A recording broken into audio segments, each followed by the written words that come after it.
Usually, when we think about citizenship, there's this underlying expectation of permanence. Right. Like we treat it almost like a biological fact, You are born somewhere, a government official stamps a piece of paper, a birth certificate, and they hand you a passport. Yeah, and that's it. Exactly.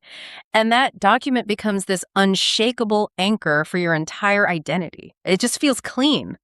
Like you either are a citizen or you are not. We really crave that certainty, don't we? Absolutely. I mean, the idea that a fundamental aspect of who we are could be fragile or could just evaporate because of some bureaucratic technicality is deeply unsettling. We want our legal identities to be permanent fixtures, Sure. securely categorized in a little blue booklet. And this is what we're getting into today. The moment you step into the world of Canadian nationality law, that whole passport stamping machine just breaks down completely. It really does. It shatters. Yeah, the legislative landscape here isn't a solid foundation at all. It's more like a constantly shifting tectonic plate. Mm-hmm. I would argue it's one of the most volatile and convoluted legal frameworks in modern Western history. Okay, let's unpack this. Because today we are going on a deep dive to track the wild, often contradictory, and honestly deeply human journey of Canadian citizenship. It's quite a ride. It is. We are charting a course from an era when being quote-unquote Canadian didn't even exist as a legal identity, going through decades of lost and magically restored identities all the way up to this massive legislative overhaul. Right. Bill C-3. Yes, Bill C-3, which took effect in December 2025. And this overhaul literally woke up millions of people around the world who just suddenly discovered they are officially Canadian. Overnight. So whether you're a history buff, a legal nerd, or just someone wondering if you secretly hold the right to a Canadian passport, this dive reveals how the simple stroke of a legislative pen can alter a family's identity across multiple generations. And the sheer volume of lives caught in this legislative crossfire is just staggering. Oh, I bet. I mean, if we go back prior to 1947, if you were born in Canada, or even if you immigrated and naturalized there, you didn't actually hold Canadian citizenship. Wait, really? It just wasn't a thing. It wasn't a thing. That legal status was a phantom. It did not exist. Everyone living in the Dominion of Canada was legally classified as a British subject under imperial law. Wow. Yeah.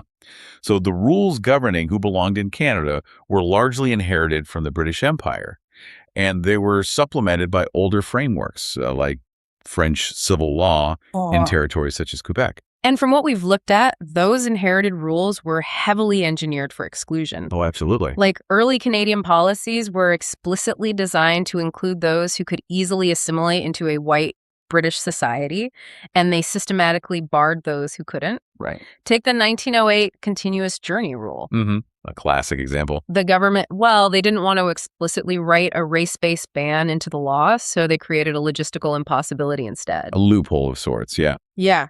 They mandated that immigrants had to arrive in Canada directly from their country of birth on a single continuous voyage.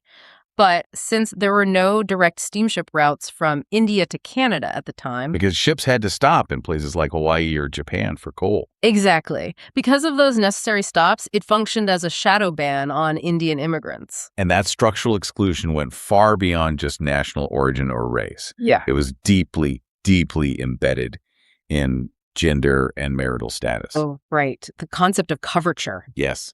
This one blew my mind. So in civil law, a woman's legal identity was essentially erased the moment she got married. Completely subsumed. Right. She ceased to be an independent legal entity. I like to think of it like a legal backpack. Okay, I like that analogy. Yeah, so a married woman had to take her entire civil identity and put it into her husband's backpack.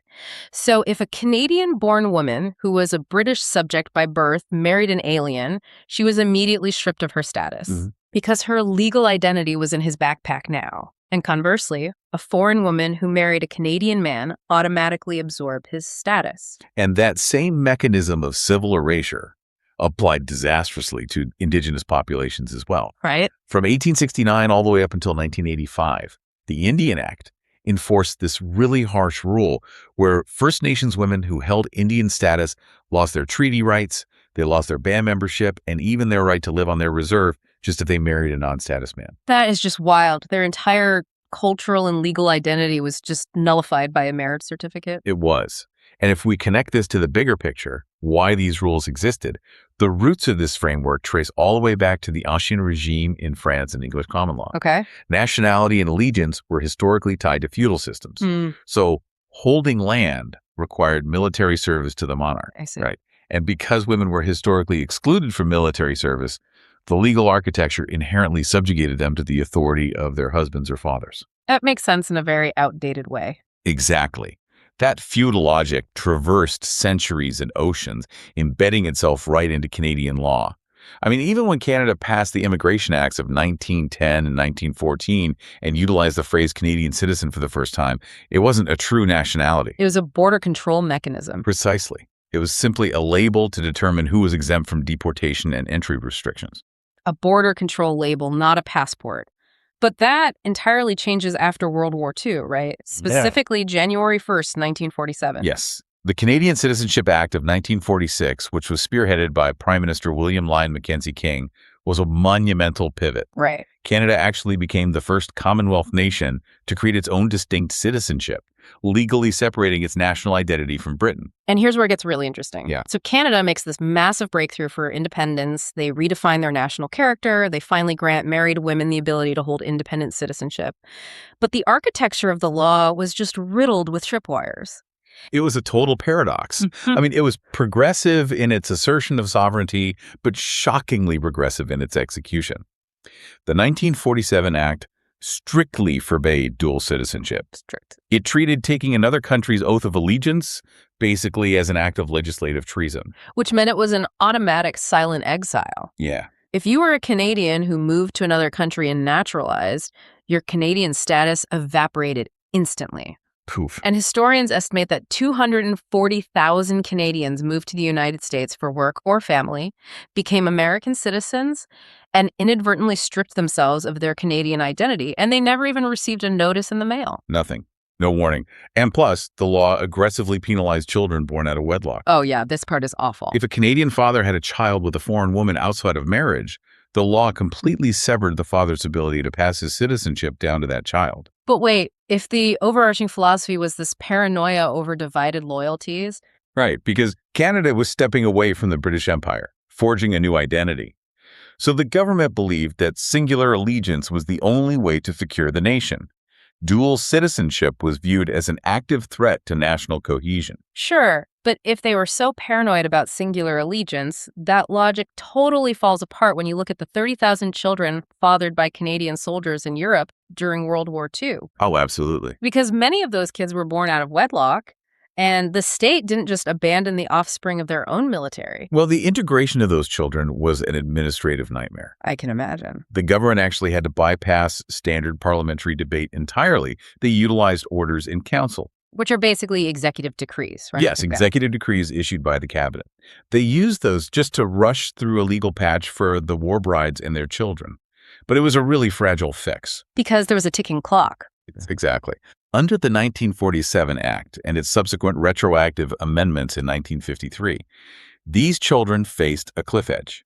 If they didn't formally assert their status and establish permanent domicile in Canada, or if they lived outside of Canada for 10 consecutive years, They lost it. right, by their 24th birthday, their citizenship was permanently revoked. That is just so harsh. Your father fights for Canada.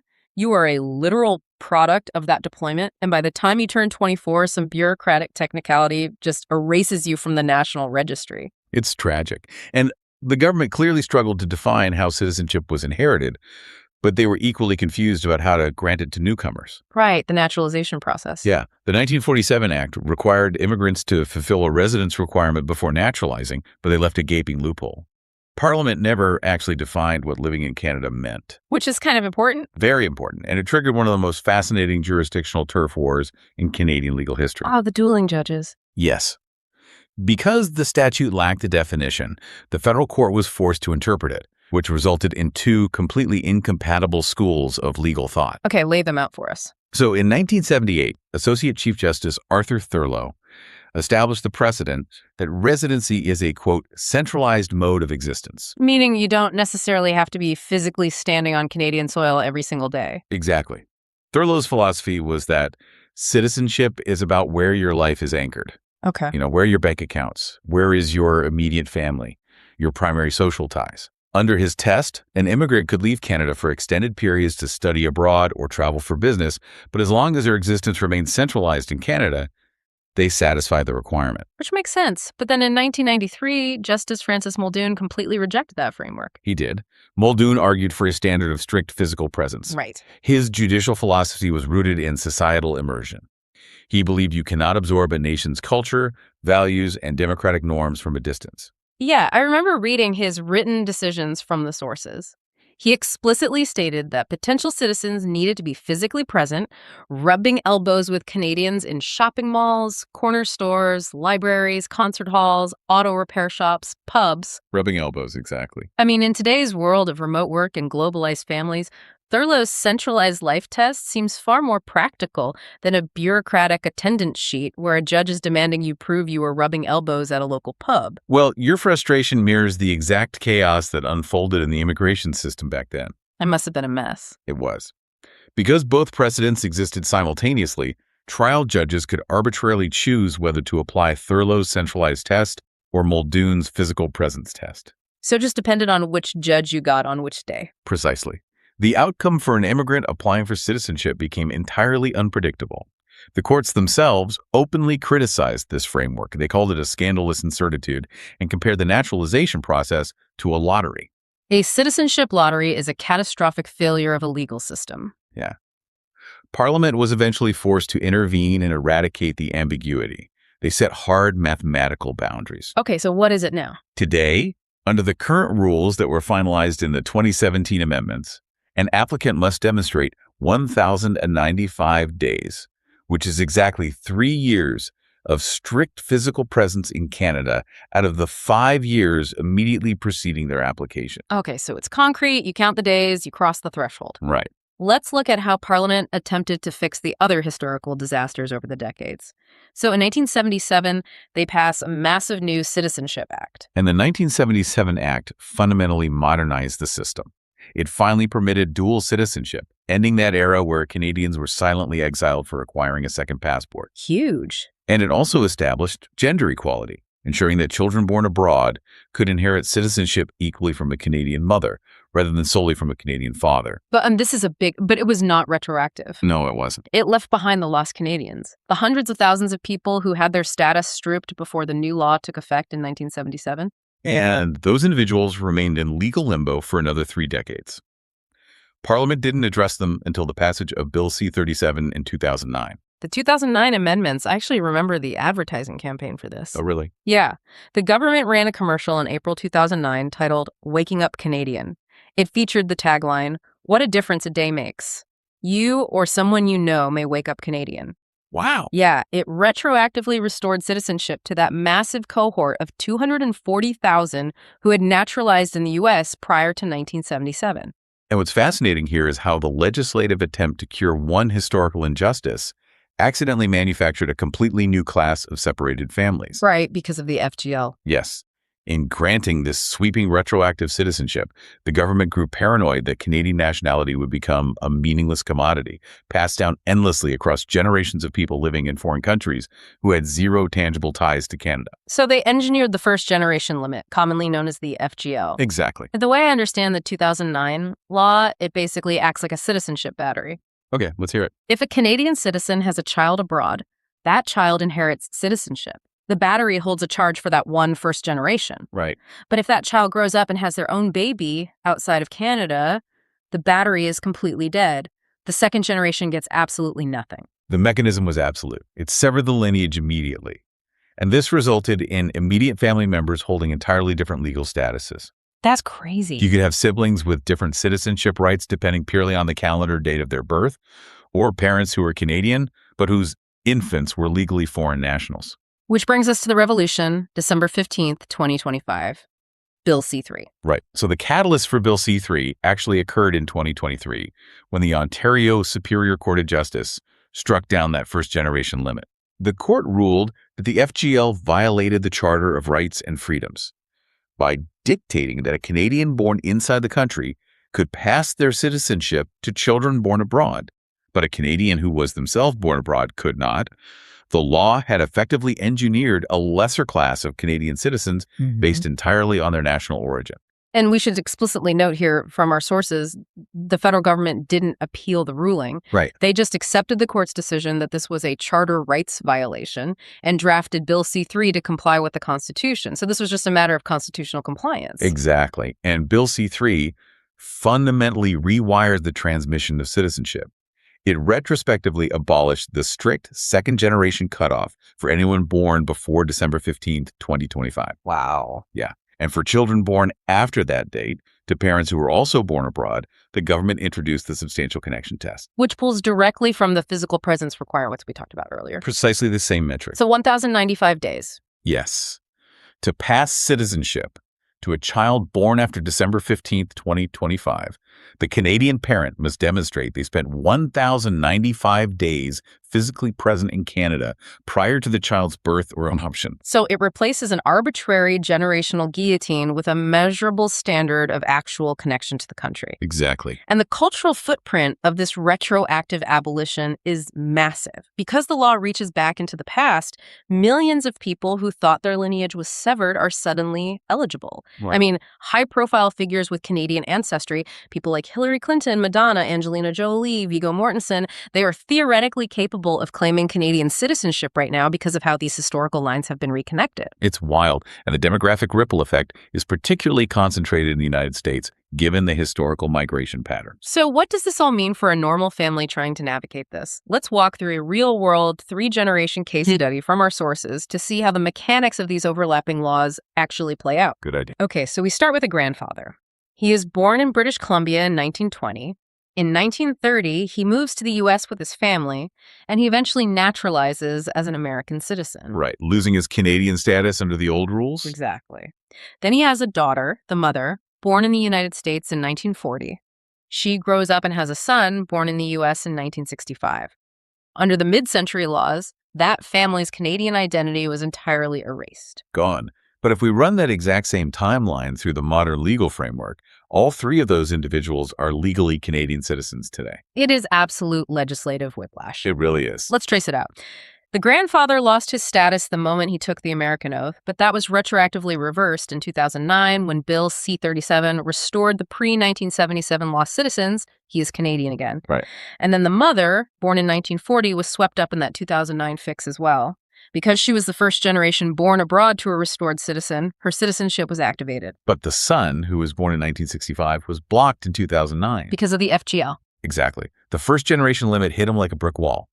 His mother was the first generation, he was the second. His citizenship battery was dead. He remained exclusively American. Until December 15th, 2025.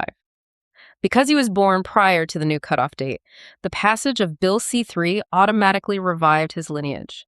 The law reached back to 1965 and handed him his citizenship. He was a citizen by operation of law. He is legally Canadian, but how does he actually prove it? What is the bureaucratic mechanism for that son to get the physical piece of paper in his hands right now, like today, in August 2026? Well, the mechanism is entirely a documentation exercise, and it is notoriously unforgiving. I can really imagine. Yeah, the son must apply for a certificate of Canadian citizenship. This requires submitting Form CIT-0001, paying a $75 Canadian processing fee, and providing identity photographs that conform to exact millimeter-specific federal guidelines. Right. But the true hurdle is the evidentiary burden. The government requires an unbroken paper trail of original documents bridging every single generation.